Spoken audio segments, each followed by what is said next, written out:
बिस्मिल्लाहिर्रहमानिर्रहीम। अस्सलाम वालेकुम।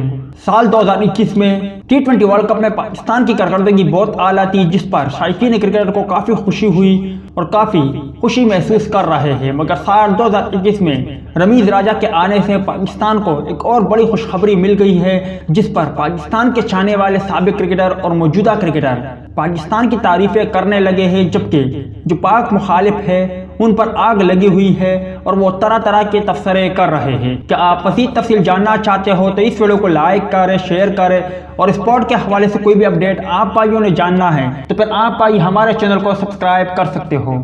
दोस्तों, पाकिस्तान को चैंपियन ट्रॉफी की मेजबानी मिलने पर मुल्की व गैर मुल्की क्रिकेटर ने खुशी का इजहार किया है। Shoaib Akhtar, Waqar Younis, Danny Morgan, Vernon Philander, Azhar Ali और करुणा रत्ने ने पैगाम शेयर किए हैं। शोएब अख्तर का कहना था कि चैंपियन ट्रॉफी की मेजबानी पाकिस्तान को मिलने पर काफी ज्यादा खुश हूँ। साबिक बॉलिंग कोच वकार यूनुस का कहना था कि पाकिस्तान क्रिकेट वापस अपने ट्रैक पर आ गई है। न्यूजीलैंड के साबिक खिलाड़ी और मौजूदा नामवर कमेंटेटर डैनी मॉर्गन का कहना था कि पाकिस्तान में चैंपियन ट्रॉफी का होना अच्छी खबर है। साबिक जनूबी अफ्रीकी खिलाड़ी और पाकिस्तान टीम के मौजूदा बॉलिंग कंसल्टेंट वर्नन फिलिंडर ने चेयरमैन पीसीबी रमीज़ राजा को मुबारकबाद दी। उनका यह भी कहना था कि आप लोगों ने बहुत मेहनत की है।